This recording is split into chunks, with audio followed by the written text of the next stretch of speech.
Amados e queridos irmãos, eu vos cumprimento na gloriosa paz do Senhor Jesus. Eu sou o pastor Paulo aqui da Igreja O Brasil para Cristo em Jardim Santa Maria. E hoje eu quero estar compartilhando com os irmãos uma palavra que se encontra no livro de Eclesiastes, capítulo de número 10, versículo de número 1. E tem por tema, preservando a santidade. Irmãos, existe um dito popular que diz, se você acertar 100 vezes e errar uma, você põe tudo a perder. E esse dito é verdadeiro. Um pouco de coisa ruim compromete muita coisa boa em nossas vidas. Observe o que Jesus disse para os seus discípulos. Um pouco de fermento faz levedar toda a massa. Então isso é uma verdade. Você põe um pouquinho de fermento ali, a massa incha. Assim é nas nossas vidas um pouco de coisa ruim. O pecado, ele compromete toda uma vida de santidade, toda uma vida de compromisso, toda uma vida de altar. Vai tudo para a ruína, meu irmão. Então, em nome de Jesus, que através desta palavra, eu e você, nós venhamos a meditar e venhamos a vigiar como estamos procedendo diante do Senhor, porque a santificação ela é um processo contínuo, a santidade é o resultado da santificação. Portanto, eu quero, através desta palavra, passar aquilo que o Senhor colocou no meu coração para a edificação da minha e da tua vida, das nossas vidas. Amados em Cristo Jesus, a palavra de Deus nos diz assim como a mosca morta faz exalar mau cheiro e inutilizar o unguento do perfumador, assim é para o famoso em sabedoria e em honra um pouco de astutícia. Observe bem, uma pessoa famosa, uma pessoa sábia, uma pessoa honrada, se ela tem um pouco de astutícia, o que é astutícia? É a pessoa que se comporta com estupidez, de maneira tola, que fala sem pensar. Então, se ela fala ou pronuncia alguma coisa, tudo aquilo que ela tinha de honra, de respeito, de sabedoria, vai tudo para o espaço, as pessoas já não dão mais crédito a ela, você está entendendo? E assim, voltando um pouquinho atrás aqui, assim como a mosca morta faz exalar mau cheiro, a mosca, irmãos, aonde ela posa, ela vai fazer estrago, porque ela é a representação da impureza. Veja bem, Satanás ele é chamado de quê? De Beuzebu, senhor das moscas. Então a mosca é a representação da impureza. A mosca só posa onde tem imundícia, fezes, corpos em decomposição, coisas estragadas. Você está entendendo? Então a representação da impureza, quer dizer, o pecado. Então a gente começa aqui a espiritualizar, nós vamos entender esse negócio. Qual é a razão ou a lógica da mosca ter caído dentro desse perfume? Simplesmente, meus irmãos, porque o vaso estava destampado. O vaso estava desprotegido, o vaso estava vulnerável, está entendendo? Então observe, muitos cristãos, vamos trazer para nós, muitos cristãos nos dias de hoje só guardam as suas vidas dos grandes pecados, das coisas que estão aparentes, das coisas que todo mundo vê, um adultério, uma prostituição, alguma coisa grande que fica fácil de se ver, e baixam a guarda. E é aí que mora o perigo, as coisinhas pequenas. Porque quando você dá uma vacilada, vem a mosca e posa. A mosca representa as coisas pequenas. Observe o que diz lá em Cantares de Salomão 2,15. Apanhai-me as raposas. A raposa representa pecado, coisas grandes, mas tem uma vírgula e dá continuidade dizendo, as raposinhas que fazem mal às vinhas, porque as nossas vinhas estão em flor. Então observe, a gente se preocupa com as coisas grandes, mas fica vulnerável a nossa vida para as coisas pequenas, aquilo que a gente não dá importância, e Satanás não precisa de muito espaço não, meu irmão, é uma pequena brechinha para ele entrar e fazer a arruaça. E ele não vem já te levando ao pecado, não, ele vem insinuando, você é que se envolve. Você está entendendo? Por falta de vigilância, aí você acaba dando espaço para ele pousar lá a sua mosca e fazer a sua arruaça, estragar o seu unguento. Então, olha, observe uma coisa. Muitos cristãos, por exemplo, nesses dias que estamos vivendo, diante dessa pandemia, muitos estão isolados, muitos estão em casa ociosos. O que acontece? Tem facilidade na internet, começa a ter acesso a coisas que não edificam, a pornografias, né, a coisas que são ilícitas, e a pessoa vai se envolvendo. Por quê? Porque está ociosa. Muitos não estão aproveitando este momento para ler a palavra, para jejuar, para estar orando, para estar buscando a presença do Senhor, buscando revestimento, e começa a baixar a guarda, começa a afrouxar a vigilância.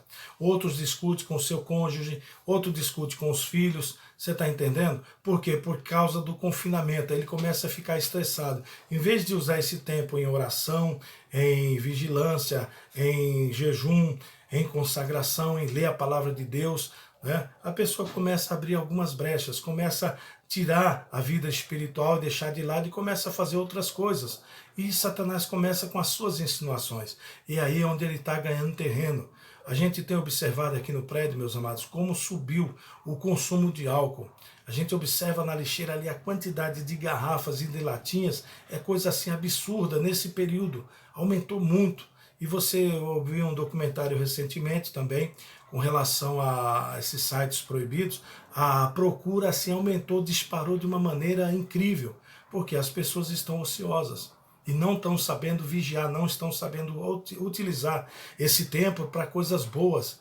Então, um pouquinho de coisa ruim contamina, né, toda a nossa vida, toda uma vida de oração, toda uma vida de compromisso, vai tudo para o espaço, a gente joga fora. Então, é hora do quê? Da gente começar a vigiar. Então, observe, meus irmãos, que aqui quando está falando do unguento, que a mosca caiu, por quê? Não é como nos dias de hoje, hoje é tudo industrializado, não tem contato manual. Mas antigamente não, era feito o perfume de uma forma artesanal. O perfumista ele pegava o óleo, o azeite lá, colocava num recipiente e ali ele ia adicionando as especiarias, porque o óleo ele tem esse poder, ele puxa tanto o cheiro como o sabor. Então eles iam lá, preparavam aquelas essências e se deixasse o negócio destampado, a mosca caísse lá, todo aquele trabalho era perdido. Por quê? Porque ela exala mau cheiro, né? E trazendo para nós, o que isso quer dizer? O perfumista é o próprio Cristo. O óleo da unção é o Espírito Santo, é ele que vai, né, extrair. E quem é a essência? Somos eu e você. O homem interior, o nosso intelecto, a nossa razão, a nossa mente, o nosso homem interior. Essa é a essência, é a mão de obra que o Senhor vai colocar, é a matéria-prima que ele vai colocar ali no óleo para extrair o perfume. E como é que ele extrai isso? Através da obediência, da santidade, da oração, da vigilância, do respeito, do temor, da reverência, do jejum, do compromisso, do zelo, da renúncia, da disciplina, do temor. Tudo isso resulta no quê? Nas fragrâncias, para podermos exalar o bom cheiro de Cristo. Então, amados, Deus, ele é tão tremendo que o Senhor Jesus, ele pega, né, o Espírito Santo, adiciona em nós e vai extraindo essas essências, né, vai extraindo essas fragrâncias para quê? Para exalar o seu bom cheiro. Então, o perfumista Cristo, ele vem fazendo isso na minha e na tua vida, para que nós exalemos o seu bom cheiro, para que nós anunciemos as boas novas de salvação, para que nós levemos o evangelho da salvação, o evangelho da cruz, o evangelho verdadeiro, genuíno, sem misturas, que salva, que transforma, que restaura e que leva para o céu. Por isso, irmãos, nós temos que preservar a nossa santidade. A santidade é uma condicional para se entrar no céu, né? Então, observe uma coisa, mantenha o seu vaso sempre tampado. E eu falei, Senhor, mas como é que eu vou manter o meu vaso tampado? O Senhor falou, eu te dei a minha armadura, que é composta principalmente pelo capacete da salvação. Esta é a tampa, porque é na tua mente que Satanás começa a lançar as suas setas, os seus dados, porque ele sabe, se ele ganhar a mente, ele controla todo o corpo. Então a briga nossa, a nossa guerra constante é na nossa mente, meu irmão. É na nossa mente que Satanás vai investir. Ele vai lançando setas, vai lançando dados. E se você tirar o capacete da salvação, tirar a tampa do vaso, a mosca entra, posa e aí estraga todo o perfume. Você está entendendo? Então estamos aqui espiritualizando esse negócio. Eu falei, Senhor, de que maneira que eu posso estar compartilhando com os irmãos para nós exemplificarmos dentro da Bíblia alguma pessoa que possa estar nos demonstrando uma vida de santidade, pessoas que preservaram a sua santidade. E o Senhor é tão misericordioso que Ele me deu 4 exemplos. 2 que preservaram a santidade e 2 que não preservaram a santidade. Então vamos começar pelos que não preservaram a sua santidade. O primeiro foi o nosso irmão Adão. Olha que coisa tremenda, meus amados. O nosso irmão Adão teve o grande privilégio de ser a primeira criatura, de ter o privilégio de conversar com o próprio Deus, mas ele deu uma vacilada.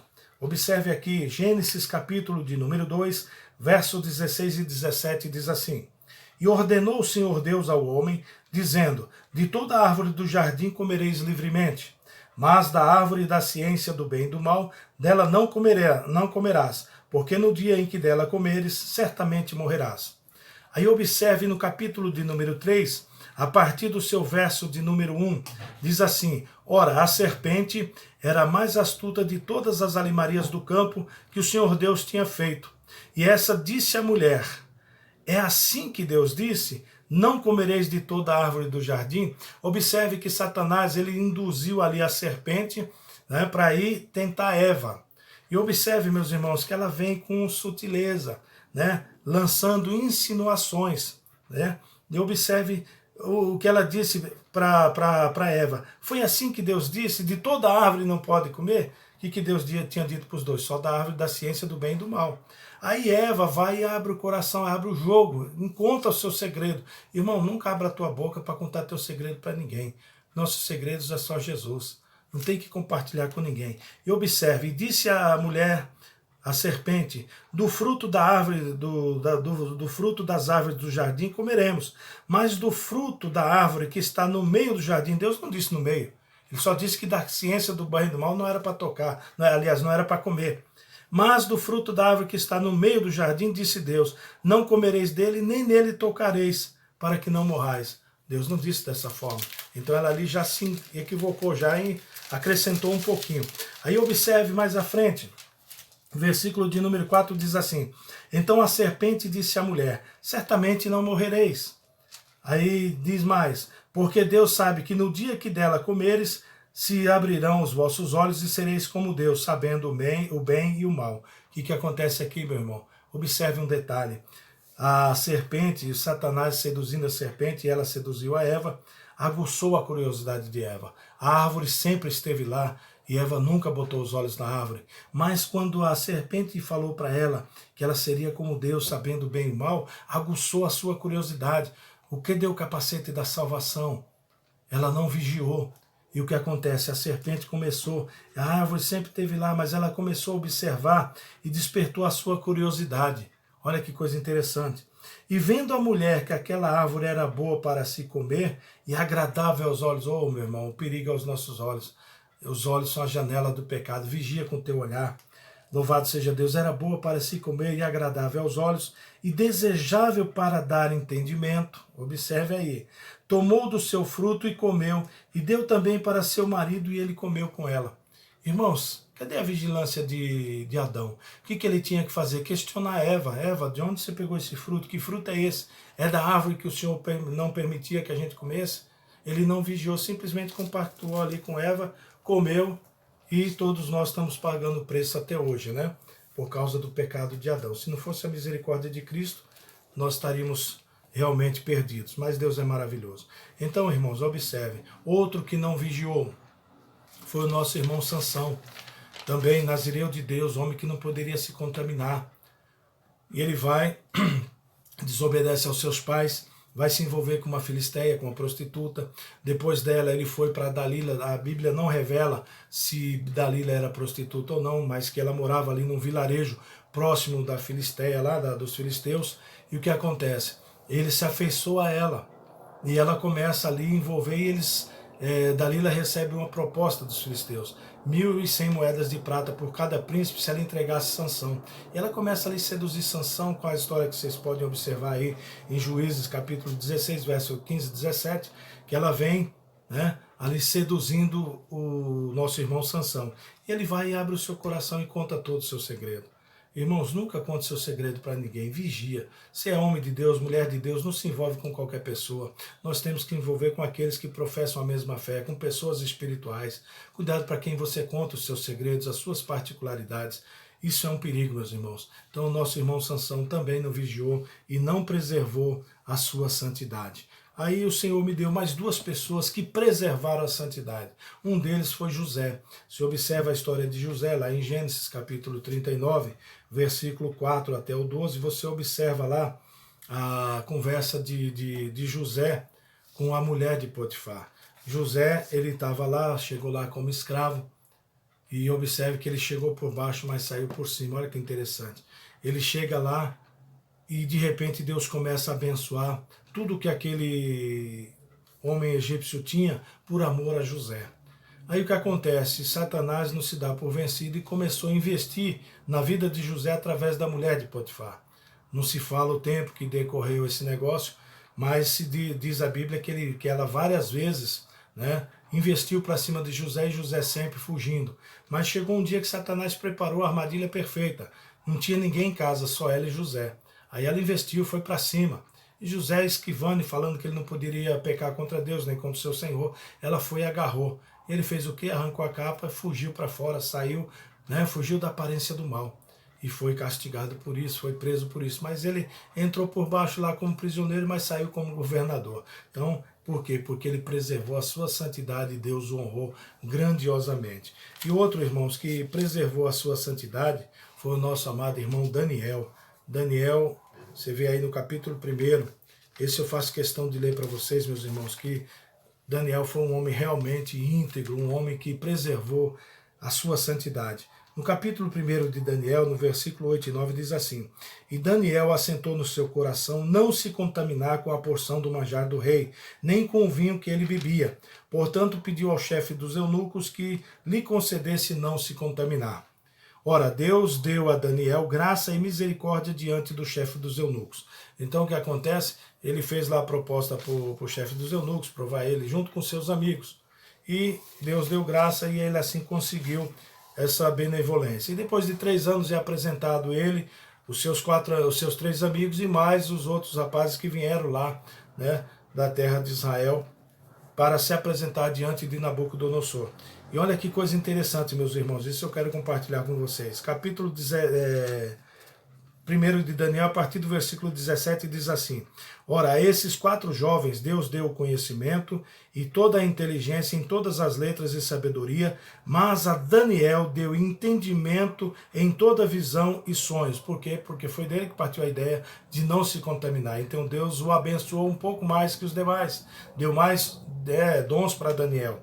E olha que interessante, ao fim dos dias que o rei tinha dito que os trouxessem, o chefe dos eunucos trouxe diante de Nabucodonosor. E o rei falou com eles, e em todos eles não foram achados outros tais como Daniel, Ananias, Misael e Azarias. Por isso permaneceram diante do rei. A Bíblia não fala quantos se apresentaram diante de Nabucodonosor, mas somente Daniel e seus 3 amigos permaneceram no palácio. Então, amados, olha que interessante. Em toda matéria de sabedoria, de inteligência, sobre o que o rei lhe fez perguntas, os achou 10 vezes mais doutos do que todos os magos, astrólogos que haviam em todo o seu reino. E eram pessoas extremamente inteligentes, mas Daniel e os seus amigos sobressaíram 10 vezes mais sobre todos eles. Então, amados, isso é o que Deus faz. Honra aqueles que preservam a sua santidade. E você vê que no decorrer da vida de Daniel ali na Babilônia, mais na frente também prepara uma armadilha para ele, ele vai para a cova, mas ele honra o Senhor, permanece ali orando, clamando ao seu Deus, e aqueles que deduraram ele, que entregaram ele porque ele estava clamando ao seu Deus, foram eles que foram para a cova que eles prepararam para Daniel. Aquele monte de puxa-saco que tinha ali, foram eles que alimentaram os leões. E Daniel passou a governar a Babilônia sozinho. Deus tirou todo o impedimento. Falou: Daniel, tu me honrou mais uma vez, eu vou te honrar, agora tu vai governar esse negócio aí sozinho.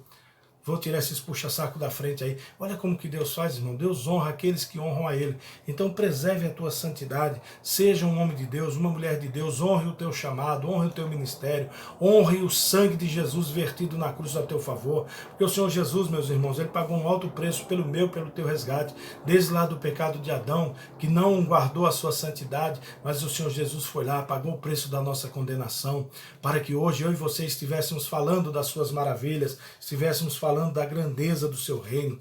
E olha só, em 1 Pedro, capítulo 1, verso 16, o Senhor diz assim: sede santos porque eu sou santo. Então nós temos por obrigação de sermos santos, porque o Senhor nosso Deus é santo. Irmãos, nós, eu e você, somos o quê? Somos o sal da terra. O sal não fala, mas ele dá sabor, ele faz a diferença. Nós somos o quê? A luz do mundo. A luz não fala, mas ela brilha, ela faz a diferença, ela ilumina onde tem trevas. Olha que interessante. Louvado seja Deus. Não se colhe milagre, meu irmão, se não semear santidade.